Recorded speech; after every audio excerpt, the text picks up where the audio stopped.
14वें पारे में दो सूरतें शामिल हैं, सूरह हिज्र और सूरह नहल।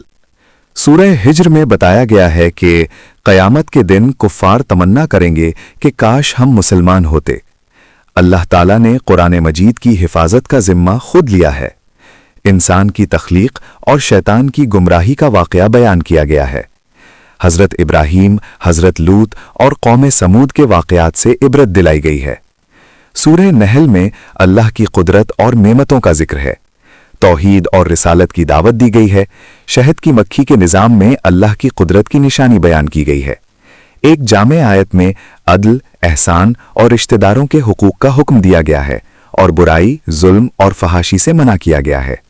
हज़रत इब्राहीम अलैहिस्सलाम की तौहीद पर साबित कदमी की तारीफ की गई है। ये पारा हमें याद दिलाता है कि कुरान हिदायत है, अल्लाह की नेमतों पर शुक्र अदा करें और तौहीद पर कायम रहें। कुरान में पिछली कौमों के वाक़यात इंसान के लिए नसीहत और इबरत हैं।